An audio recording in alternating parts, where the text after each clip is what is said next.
नमस्कार, मेरा नाम दीपांशु कुंवर है। स्वागत है आपका देश प्रदेश की बड़ी खबरों पे। आप इस वक्त देख रहे हैं JJN न्यूज। नैनीताल जिले में डीएम ने कर्फ्यू का ऐलान कर दिया है। नैनीताल जिले में लगातार कोरोना के मामले बढ़ रहे थे, जिसके कारण डीएम ने ये फैसला लिया कि 26 तारीख की शाम से कुछ नियमों में परिवर्तन होंगे। फल सब्जी की दुकानें 12 बजे तक खुली रहेंगी। डीएम धीरज गर्ब्याल ने सभी से निवेदन किया है कि वो अपना पूरा सहयोग दें। उत्तराखंड में रविवार को एक बार फिर 4,368 नए मरीज मिले हैं। वहीं 44 मरीजों की मौत हो गई। रविवार को देहरादून जिले में सर्वाधिक 1670 नए मरीज मिले। हरिद्वार में 1,144, अल्मोड़ा में 42, बागेश्वर में 46, चमोली में 43, चंपावत में 100, नैनीताल में 438, पौड़ी में 390, पिथौरागढ़ में 72, रुद्रप्रयाग में 64, टिहरी में 110, यूएस नगर में 200 और उत्तरकाशी जिले में 49 कोरोना पॉजिटिव केस सामने आए हैं। भारत चीन सीमा से लगे समुना 2 BRO के मजदूरों के कैंप के ऊपर हिमस्खलन होने के हादसे के बाद रविवार को बर्फ में दबे 2 और शव बरामद किए गए, जबकि अभी भी 6 मजदूर लापता हैं। सुमना इलाके में हुए हिमस्खलन में मरने वाले मजदूरों की संख्या अब 12 हो गई है। सेना ITBP के साथ मिलकर अलग अलग टीमें प्रभावित क्षेत्र में लापता मजदूरों की तलाश में जुटी है।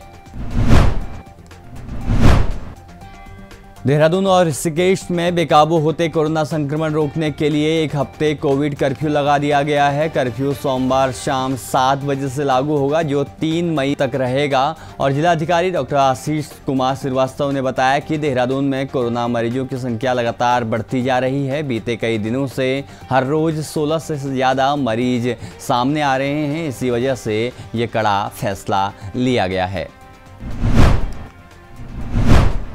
कोरोना के बढ़ते मामलों को देखते हुए हेमकुंड साहिब के कपाट खोलने की तिथि स्थगित कर दी गई है। ये कपाट 10 मई को खुलने थे। हेमकुंड साहिब गुरुद्वारा मैनेजमेंट ट्रस्ट के उपाध्यक्ष ने बताया कि अब 20 से 25 दिन बाद ट्रस्ट की बैठक में तय किया जाएगा कि हेमकुंड की यात्रा कब से शुरू होगी।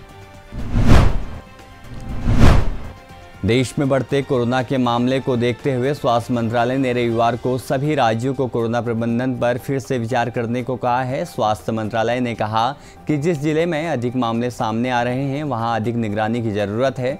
स्वास्थ्य मंत्रालय ने कहा कि मौजूदा बुनियादी ढांचा इस तरह से मामले से निपटने के लिए सक्षम नहीं है। कोरोना की दूसरी लहर के बीच दिल्ली समेत विभिन्न राज्यों के अस्पतालों में ऑक्सीजन संकट चल रहा है। इस बीच भारतीय वैज्ञानिकों ने एक बेहद सस्ता कंटेंट तैयार किया है। इसकी लागत भी ज़्यादा नहीं है और ये तेज़ी से ऑक्सीजन तैयार करती है। PTI की रिपोर्ट के मुताबिक मध्य प्रदेश के भोपाल स्थित भारतीय विज्ञान शिक्षा एवं अनुसंधान संगठन के शोधकर्ताओं ने ये सस्ता ऑक्सीजन बनाने की युक्ति विकसित की है। Counselling for scientific and industrial research के सर्वे में कोरोना की दूसरी लहर में संक्रमण फैलने की वजहों पर रोशनी डाली है। Counselling of science and industrial research की ओर से कराए गए एक सर्वे में सामने आया है कि धूम्रपान करने वाले वेजिटेरियन लोगों में कोविड-19 के संक्रमण का खतरा कम रहता है। कोरोना संकट से जूझ रहे भारत में एक बार फिर से पश्चिमी विक्षोभ सक्रिय हो गया है, जिसके बाद देश के कई राज्यों में आंधी तूफान आने की आशंका बनी हुई है।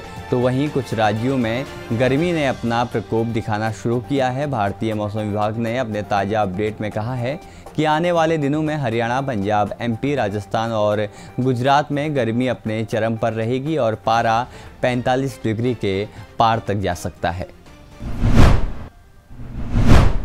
कोरोना वायरस महामारी की दूसरी लहर से जूझ रहे भारत के लिए ब्रिटेन ने रविवार को वॉलंटियर और ऑक्सीजन संकेंद्रण समेत अन्य जीवन रक्षक चिकित्सा उपकरण भेजने की घोषणा की है। दिल्ली स्थित ब्रिटिश उच्चायोग ने कहा है कि कोविड-19 महामारी से निपटने की सहायता के लिए 600 मेडिकल उपकरण भारत भेजे जाएंगे।